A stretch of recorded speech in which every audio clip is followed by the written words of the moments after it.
Hey, what's up guys? This is Anthony from Anthony's Customs, and for this review, we are looking at the McFarlane Toys DC Multiverse McFarlane Collector Edition Wonder Woman DC Classics. So this is like the original looking Wonder Woman, give or take. There's an alternate version of this. I don't have it yet. I ordered it, but it hasn't come in yet. I believe the only difference is the color scheme to make it look closer to like New 52 with the darker blue and the silver instead of gold, I think.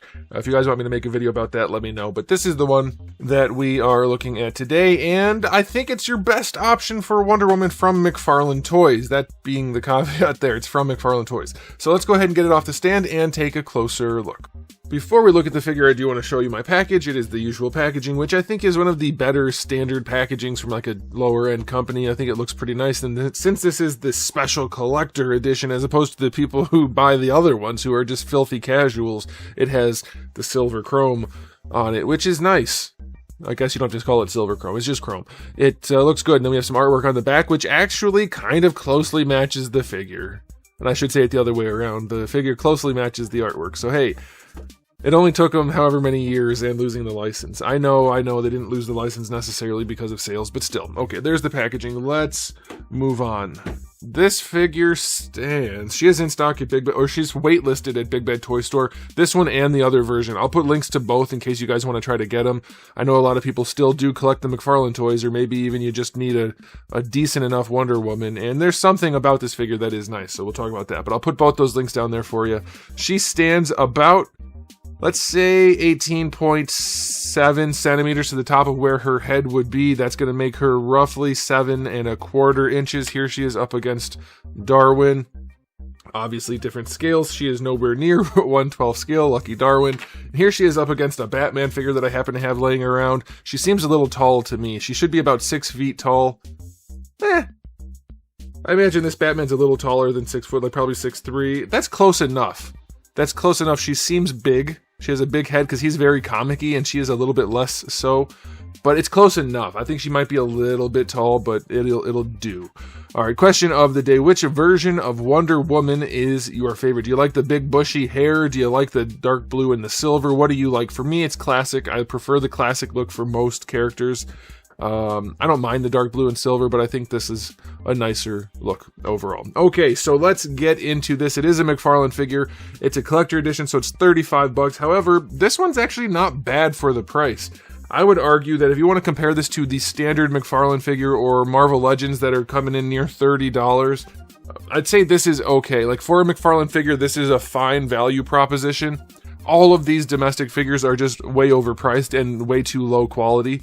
But for the line that they're coming out of, this is a fine value proposition. I think they're all overpriced. I want to be clear. That's why I have 4 McFarlane toys and 4 Marvel Legends when I review those. I don't say, this is a good figure compared to everything else. No. It's good compared to the line it's coming out of. Alright, so let's get into the aesthetic here. The hair, like, I'm not generally a fan of the giant bushy hair on action figures. It's great in 2D, but on action figures it gets in the way. This figure, though, its primary best selling point, I don't have to say both primary and best, is that it looks okay if you don't pose it. So in that case, the big goofy hair is fine. On the action figure, it's definitely chunky and clumsy and gets in the way of posing. But if you're not posing her, it looks alright. I'll say they used the wrong blue and way too much of it. It should be a brighter blue and used way more sparingly. This almost just looks like she has indigo hair. Like, it's too much. It doesn't look like highlights to make it not just be solid black blob. So that's a bit of an issue. But I also will say her face is pretty darn nice. It's not absolutely lined up perfectly, but they did a pretty good job with the actual details of the face. Not bad. Paint job for her bosom is also pretty clean. And then same thing for her lower bosom. It's also very clean. I just made that up. It sounds way worse than I intended it to sound. Does that sound gross to you? Lower bosom? Probably shouldn't have gone there. Alright, well hey, these aren't scripted videos. And it actually doesn't mean anything, so you can't get mad at me. Paint job down here is terrible. Really bad. It is not even close to good. But the rest of it, like, it doesn't look terrible. Her skin tone isn't the worst thing I've ever seen. If you just stick her on the shelf and don't pose her too much, like from a distance, or if you squint a little, it looks pretty good. So I'll give him that. The silhouette is not bad. but it is clearly a cheap figure. The skin is kind of a weird finish. It's a little bit shiny, but you can get away with it because it's skin and the rest of the figure is a matte or metallic finish. I think it actually looks pretty good for a McFarlane Toys figure. Most of their figures look pretty terrible. Now, it does look a lot worse as you get into posing it, and we'll talk about that in a minute, but strictly aesthetically, it is not too bad for the price point, so I will go 8.5 out of 10 for a McFarlane Toys figure. Now, as far as accessories go, normally these higher priced figures are just higher priced and you really don't get anything for it. This one's not too bad. You have the 2 fist hands that come out in the package, then you get 2 more sets of hands. I love that they're trigger finger hands for the gripping hands. That is just nuts. They cannot stop doing goofy ass things. You do get a big axe and a sword. Those are nice. They're a little flimsy, but they are not bad. You get her shield, which also looks okay, though it's missing a lot of paint on the one side. They could all use more paint for sure. You also get her lasso of truth, which is just a piece of rope, which I don't really get. It's not bendy or anything, so just sculpt it, Todd. Stop doing goofy stuff. What are we going to do with this rope that's not bendy or anything? It's just useless.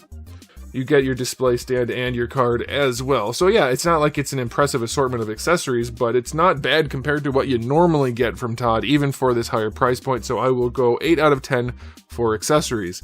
And now it's time to just totally ruin this figure. The articulation is not going to help it win any points. Alright, so the head basically can't move at all. Like, you're not doing anything with this. So that's unfortunate. That's why I said it looks fine if you're going to just pose it, or not pose it, just stick it on the shelf, and that's about it. The shoulders do get a little bit of extra play out of up here, but the cap isn't big enough, which I don't think we've seen before on Todd, not that I've seen anyway. You can move it back into place, some, but the cap isn't quite big enough.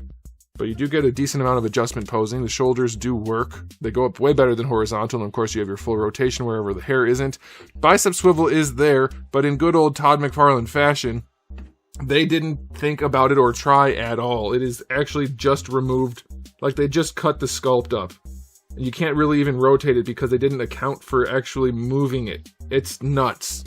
This is the epitome of lazy, shoddy, low-skill work. Like, all of the insults you could put towards any sort of craftsmanship, they deserve them. This is ridiculously bad.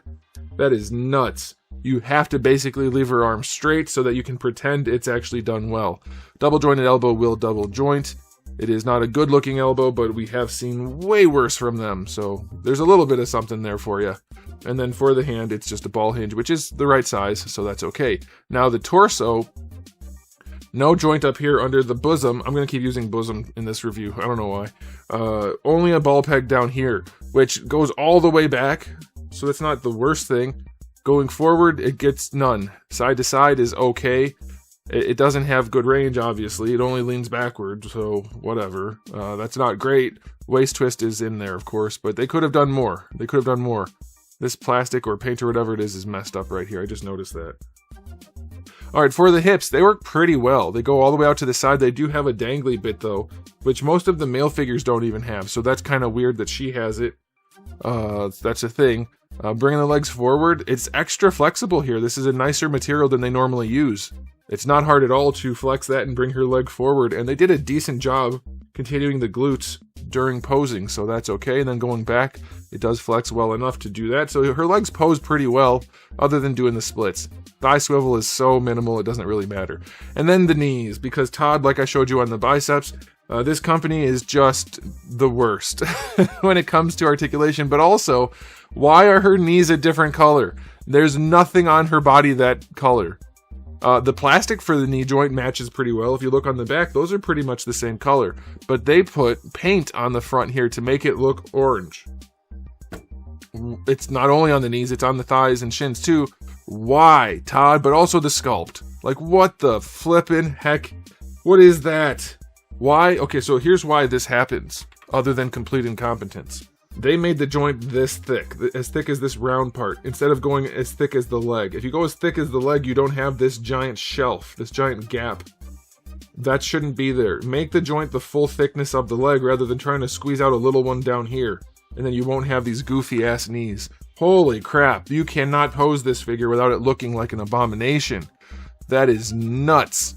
And then for the ankles, you get a ball hinge that has too many ratchets probably, but plenty of range. All the range you want. And then for these ugly elf shoes, which I don't know where those came from at all. Is that a thing she's known for wearing? I don't think so. The toe hinge is okay. It's too soft, but it's all right otherwise. It's well placed. It's okay. So her articulation is articulation you shouldn't use. So I'm going to go 0 out of 10 for articulation. It's just too ugly, and it's not even that good in terms of functionality. So I'm going back to what I said originally. If you're just completing the team and you just want her to stand there on the shelf, she looks absolutely all right. Satisfactory. Not particularly good, but certainly not particularly bad. If you pose her, it goes downhill fast.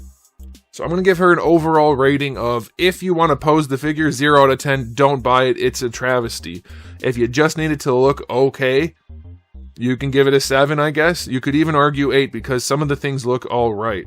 But obviously I'm including the articulation and everything, so I'm going to go 5 out of 10 is my objective as much as I can make it. Reviewer rating 5 out of 10. Subjectively, stick it on the shelf and don't touch it and it looks all right. But man, Todd, what the heck? Oh, we didn't do a cake rating.